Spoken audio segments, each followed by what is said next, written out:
The complete works of Swami Vivekananda. My plan of campaign, an address by Swami Vivekananda at Victoria Hall, Madras in 1897, Part 1. As the other day we could not proceed, owing to the crowd, I shall take this opportunity of thanking the people of Madras for the uniform kindness that I have received at their hands. I do not know how better to express my gratitude for the beautiful words that have been expressed in the address than by praying to the Lord to make me worthy and by working all my life for the cause of our religion and to serve our motherland. And may the Lord make me worthy of them. With all my faults, I think I have a little bit of boldness. I had a message from India to the West, and boldly I gave it to the American and the English people. I want, before going into the subject of the day, to speak a few bold words to all of you. There have been certain circumstances growing around me, tending to thwart me, oppose my progress, and crush me out of existence if they could. Thank God they have failed, as such attempts will always fail. But there have been, for the past 3 years, a certain amount of misunderstanding, and so long as I was in foreign lands, I held my peace and did not even speak one word. But now, standing upon the soil of my motherland, I want to give you a few words of explanation. Not that I care what the result will be of these words. Not that I care what feeling I shall evoke from you by these words. I care very little, for I am the same sannyasi that entered your city about 4 years ago with this staff and kamandlu. The same broad world is before me. Without further preface, let me begin.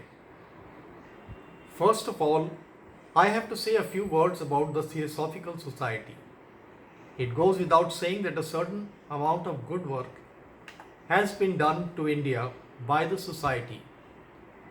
As such, every Hindu is grateful for it, and especially to Mrs. Basant. For though I know very little of her, yet what little I know has impressed me with the idea that she is a sincere well-wisher of the motherland of ours, and that she is doing the best in her power to raise our country. For that, the eternal gratitude of every true-born Indian is hers, and all blessings be on her and hers forever. But that is one thing, and joining the society of the Theosophists is quite another. Regard and estimation and love are one thing, and swallowing everything anyone has to say without reasoning, without criticizing, without analyzing is quite another. There is a report going around that the Theosophists helped the little achievements of mine in America and England. I have to tell you plainly that every word of it is wrong. Every word of it is untrue. We hear so much tall talk in this world of liberal ideas and sympathy with differences of opinion. That is very good. But as a fact, we find that one sympathizes with another only so long as the other believes in everything he has to say. But as soon as he dares to differ, that sympathy is gone, that love vanishes. There are others again who have their own axes to grind. And if anything arises in a country which prevents the grinding of them, their hearts burn. Any amount of hatred comes out, and they do not know what to do. What harm does it do to the Christian missionary that the Hindus are trying to cleanse their own homes? What injury will it do to the Brahmo Samaj and other reform bodies that the Hindus are trying their best to reform themselves? Why should they stand in opposition? Why should they be the greatest enemies of these movements? Why, I ask. It seems to me that their hatred and jealousy are so bitter that no why or how can be asked there.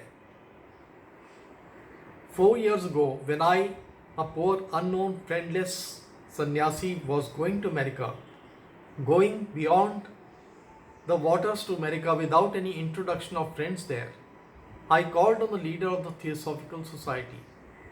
Naturally, I thought he, being an American and a lover of India, perhaps would give me a letter of introduction to somebody there. He asked me, "Will you join my society?" "No," I replied. "How can I? For I do not believe in most of your doctrines." "Then I am sorry, I cannot do anything for you," he answered. That was not paving the way for me. I reached America, as you know, with the help of few friends of Madras. Most of them are present here. Only one is absent, Mr. Justice Subramania Iyer, to whom my deepest gratitude is due. He has the insight of a genius and is one of the staunchest friends I have in this life. A true friend indeed, a true child of India. I arrived in America several months before the Parliament of Religions began. The money I had with me was little and it was soon spent. Winter approached and I only had a thin summer clothes. I didn't know what to do. And in that cold, dreary climate, for if I went to beg in the streets, the result would have been that I would have been sent to jail. There I was with the last few dollars in my pocket. I sent a wire to my friends in Madras. This came to be known to the Theosophists. And one of them wrote, "Now the devil is going to die. God bless us all." Was that paving the way for me? I was not to have mentioned this now, but as my countrymen wanted to know, it must come out. For 3 years I have not opened my lips. About these things, silence has been my motto. But today the things have come out, and that's not all. I saw some Theosophists in the Parliament of Religions, and I wanted to talk and mix with them. I remember the looks of scorn which were on their faces, as much as to say, "What business has the worm to be here in the midst of the gods?" After I got name and fame at the Parliament of Religions, then came tremendous work for me.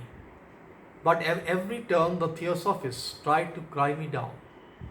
Theosophists were advised not to come and hear my lectures, for thereby they would lose all sympathy of the society, because the laws of esoteric section declare that any man who joins that esoteric section should receive instruction from Kuthumi and Moria, of course through their visible representatives, Mr. Judge and Mrs. Besant, so that to join the esoteric section means to surrender one's independence. Certainly, I could not do such a thing, nor could I call a Hindu who did any such things. I had a great respect for Mr. Judge.